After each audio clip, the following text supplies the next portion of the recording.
Hey everyone, this is Stephanie. I go by StampedJG here on YouTube and at my blog at stampedjg.com. Thank you for joining me today. Today I have the We Are Memory Keepers Pocket Punch Board. We Are Memory Keepers has had a lot of really great tools come out in the last few months, and this is one that I think that scrapbookers, card makers, journalers, or planners all would love to be able to use to create pockets for their projects. I bought mine from Amazon.com, and I will leave a link in the description below if you're interested. So let's take this out of the package and see how it works. Out of the package, the punch board itself is a sturdy plastic tool that is about 6 3/4 by 6.5 inches square. It comes with an instruction sheet that tells you how to make two different styles of pockets. It tells you how to make a pocket with a flap and a pocket with a notch, and it doesn't have a flap. And the instructions are in 3 languages including English. It's in Spanish, French, and German. With the punch board, you get the tool, the cutting tool, and you get a bone folder, or actually a plastic folder, it's not made out of bone, that has its own little storage area. And also in its own little storage area is the guide. It has its own cute little pocket. The guide tells you what size you need to cut your paper and where you need to line it up on your punch board in order to create a pocket of the size that you want. It is got one side with English or imperial measurements in inches. The other side is measurements in centimeters. The sizes range from 1 3/4 by 1 3/4 all the way down to 4 1/4 by 6 1/4. And this is the pocket size that you can create. There is a column for the size of paper you need if you're going to have it with a flap, and there's a column with the size of paper that you need to cut if you're going to have it with just the notch and no flap. The remaining column tells you what guidelines you're going to use on the punch board for scoring and notching. The tool has 2 main areas on top. One is the scoring and cutting area, and the other one at the top is the area that you will use to punch a notch into your finished pocket.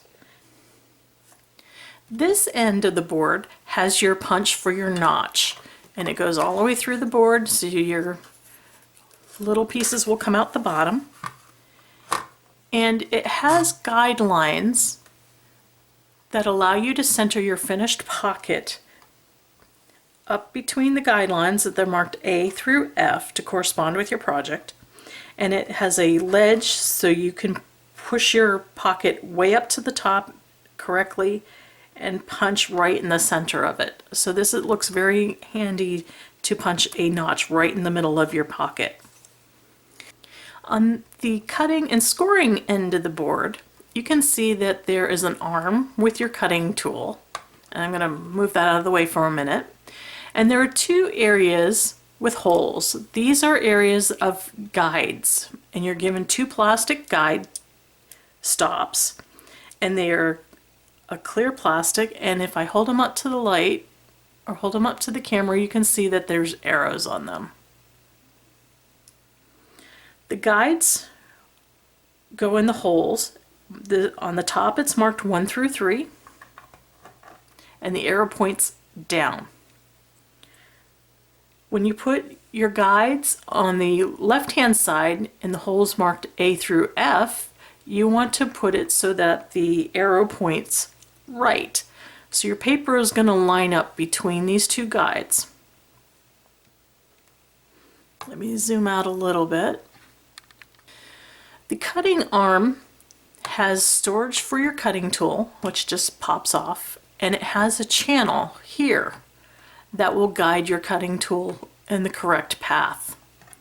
Underneath it, you can see it also has a channel in the plastic so that the blade will be able to cut through your paper or cardstock.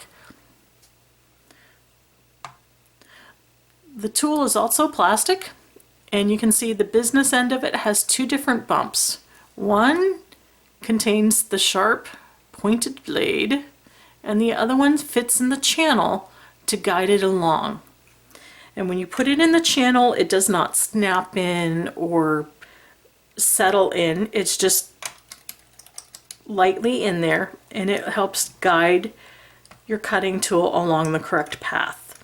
And when you're done using it, you just stick it in the storage area.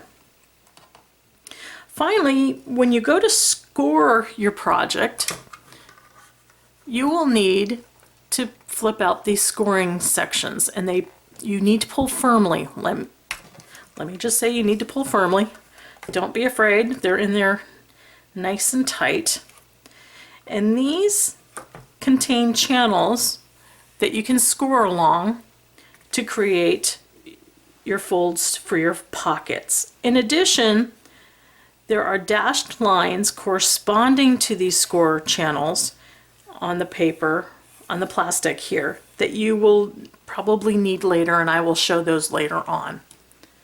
Let me see if I can see the dashed lines here that will help you line up your score tool. So let's make a pocket, shall we? There are a lot of different size pockets that we could make with the pocket punch board, but I wanted to focus today on making a pocket that would fit a gift card. I have this very bright colored gift card from Dunkin' Donuts that I got at Christmas, and I've measured it already, and the card itself, the plastic piece, is 2 1/8 by 3 3/8. Before you begin your project, measure the piece of paper or the cardstock or the card or whatever it is you want to have inside the pocket, because this will help you to determine how big the pocket needs to be. So I need to pull out the handy little punch guide, pocket punch board guide, and I'm going to find a pocket size starting with my first measurement, which is 2 1/8. So I want one that will fit 2 1/8. And it goes from 1 3/4 down to 2 1/4, so I already know that a 2 1/4 size pocket would be good for this. 2 1/8 would fit it exactly, and it probably would not slide in and out, so 2 1/4 works out fine. So in this little section there are a couple of different measurements that start with 2 1/4, and my other measurement is 3 3/8. And it goes from 3 1/4, which would be too small, to 3 1/2, which would work out fine. So my finished pocket will be 2 1/4 by 3 1/2 inches. The sheet further tells me that the guide labels that I need are B and 1, so we have to remember those, and that since I want to create a pocket with a flap, I will need to cut a piece of paper that is 5 inches by 4 1/2 inches. What I will need to remember with this is that the first measurement of 5 inches is the one that we are going to concentrate on lining up when we go to do our project. So 5 inches by 4 1/2 inches, but I need to remember the 5 one. And I'll show you it needs to be lined up with the numerical guideline. So let's go to the punch board and set our guides. And this up here, the numbers are 1, 2, and 3. So our guidelines were B and 1. So I'm going to put the stopper in 1, and the arrow is pointing down.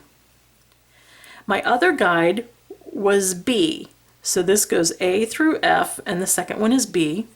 I'm going to put the stopper in the holes, and this guide stop is with an arrow pointing in this direction. So my guides are correctly placed and lined up.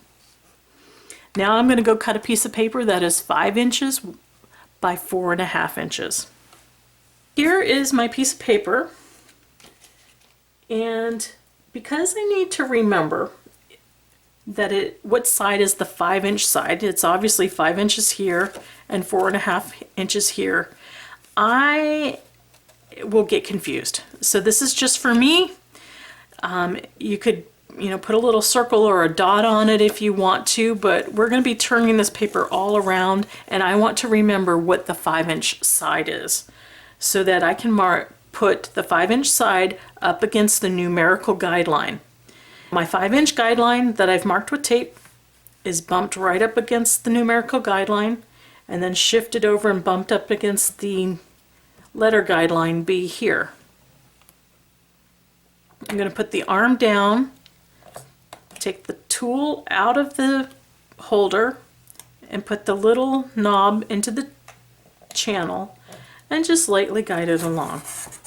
It cuts very nicely. There's no need to go back and forth. The next step is to take the paper and flip it over horizontally so that my 5-inch long side is up against the numerical guideline up at the top. Put the arm down, put the blade into the channel,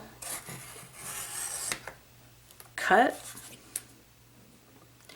and now one side is done, so I need to flip it back over so that the 5-inch side is up against the top guideline. I'm going to put this up first here and then slide it over. Put the tool with the little knob into the channel.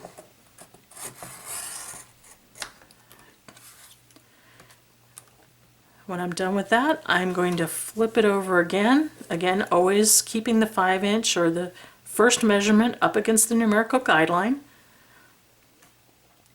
Put the arm down, put the tool into the channel, and guide it along the path. Now I'm done with the cutting tool. I've cut my flaps. I'm going to put it in the storage area and flip the arm up. Now we are ready to score.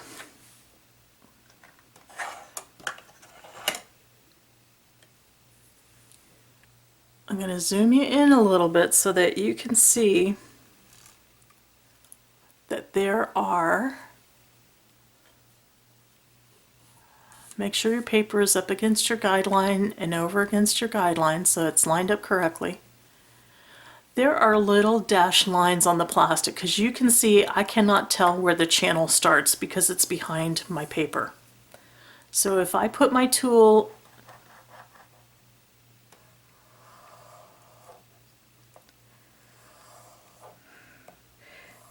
alternately, you can go back from this side, from right to left, and just score it. The dotted line is here, and I could either come down and kind of finagle my blade until my scoring tool until it hits the channel, because you can kind of feel it, and come down this way, or I can start over on this end and just move my blade up. You do want to make sure you hold your paper in place or it will slide. So I've done the top and the left. And I'm going to flip it around so that my 5-inch side again is up at the top. And I've got it up to the top and then pushed over to the right so it lines up. And I'm going to score the remaining 2 flaps. I'm going to choose to start on this side where I know my blade is in the channel, or my scoring tool is in the channel, and just score this way. And once I've got it in the correct position, I can just go back and forth once or twice.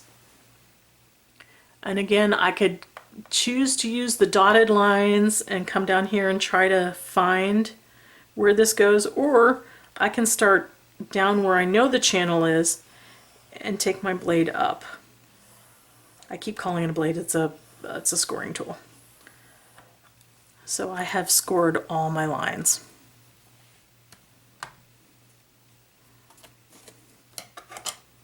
You can return the tool, the scoring tool, to its proper location. And now that I have everything scored, I can go ahead, peel off my little washi tape, and fold my pocket.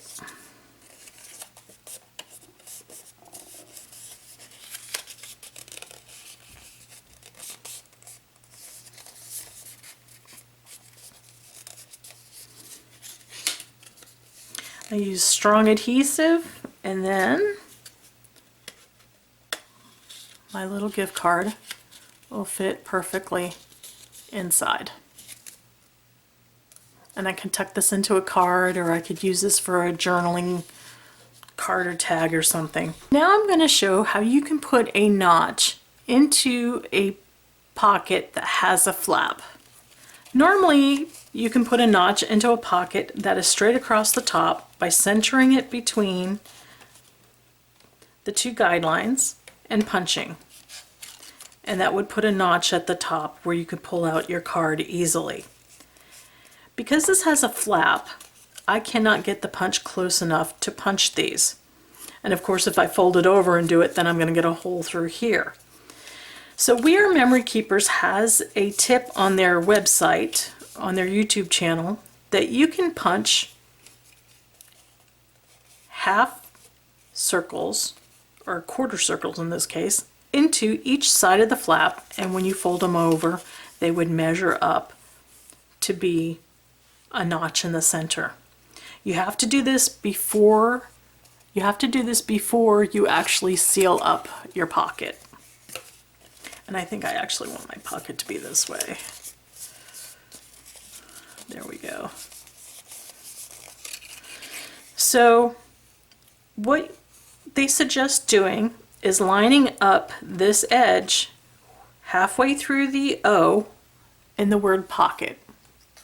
So if you set it up underneath the punch and line it up with the O, halfway through the O in pocket, and then you slide this up onto the bar. You see, because this has the pocket has a flap, has a slope to it. So this actually has to come up over the bar a little bit and kind of rest so that you can feel that it can't go under anymore. I try to see if I can keep it straight, because part of the problem with this is if it's not straight up and down, my punch will be wonky.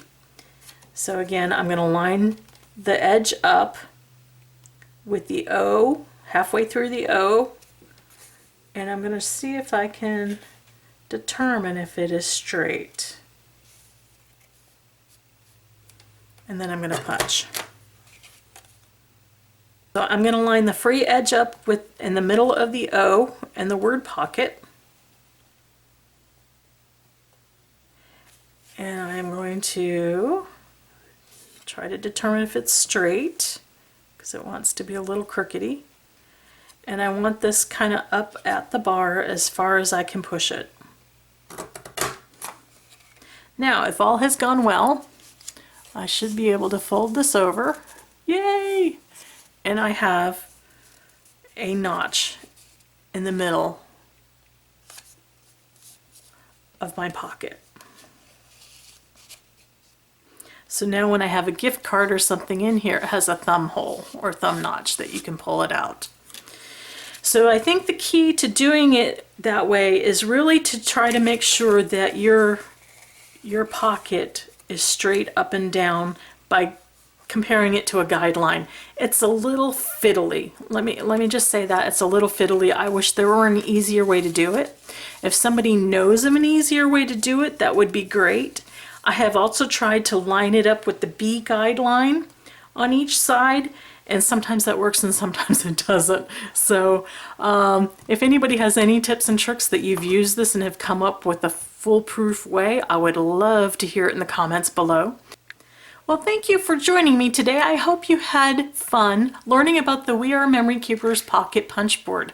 I have enjoyed using this tool and look forward to making more pocket projects in future videos. Stay tuned. Thanks so much for watching.